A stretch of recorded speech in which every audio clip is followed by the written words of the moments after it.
being clear, like you said, I break things down, and I think it's enough.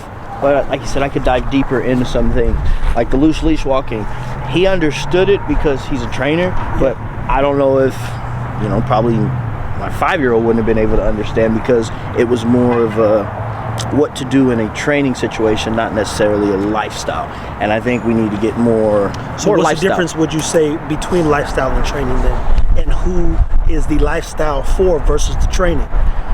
So the lifestyle is going to be people who really just get a dog, like you said, impulse buys, that they don't really care what the dog does. They just want that dog to be a part of their life. Yeah. Versus people that are training, it needs to be specific. It needs to be this exact way. And those are in this exact way because they're going to compete. For a sport. Competition is normally so when you say training, they're training to compete. Yep. Lifestyle, they're training to live well. To live with their dog. There you go.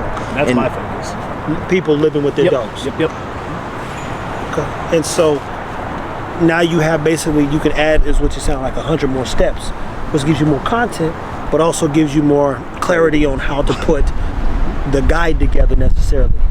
And it should be a 2-part guide, or 2 separate guides. It should probably be 10. Yeah. Because technically there's 6, if not a few more major groups of dogs. And each dog communicates very different. Each one has a different driver. So a lifestyle with a Alaskan Malamute or a Siberian Husky versus a Shepherd versus a Pit Bull versus an Australia, you got your working group, you got your companion group, you got your non-sport, you got your primitive breeds. You got quite a few groups of dogs, and each one of them functions completely different. And then guess what? If you breed, they all learn different. And I did a video the other day in our Pet Achievers where, I brought some food in. She didn't know the real value of food just yet, and she didn't want it. So what do? Instead of trying to get her to do stuff I want to do, we went on a walk. And guess what? When we got on the walk, I posted. What'd she do? She found me on the playground. She went down the slide. She did all the other stuff that you're like, wow, okay, she didn't want to do that today. So we don't work on that style of communication. Well, I'm trying to get her in positions, but let's just work on her curiosity. Let's see if she wonders a little bit more, And that's what she wanted to do. She wanted to run around like she want to do now. See what's going on. She's thinking. She's not paying me no mind. She's a super motivated dog, which means she's got to be dialed in every day. She boy, I know exactly what I'm dealing with.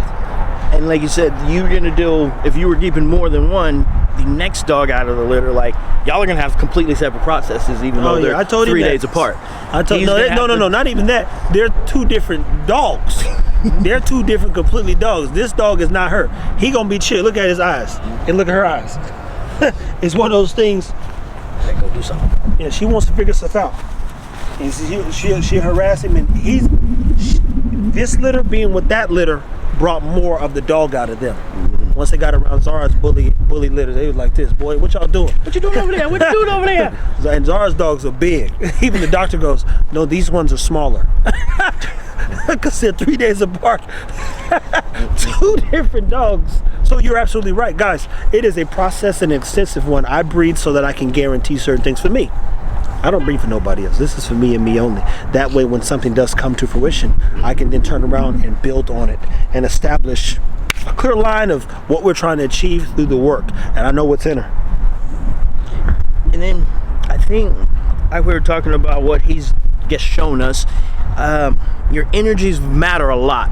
With the bullies, they really don't care too much how you're really feeling. If they want to do something, they're going to continue to do it. And we got some dogs out there that really don't give a shit about their handler, but they can continue to go bite.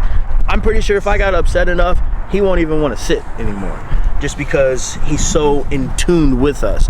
Yeah. Dogs are a reflection of their owners. So if you're upbeat, if you're high energy, your dog's going to be that as well. And if you're low key, if you're lazy, your dog's going to be that as well. So you got to make sure that you're tailoring your lifestyle around the kind of dog that you want, and make sure you get the kind of dog for your lifestyle. If you're not a high energy person, don't get a Mal, don't get an Aussie, don't get a Shepherd.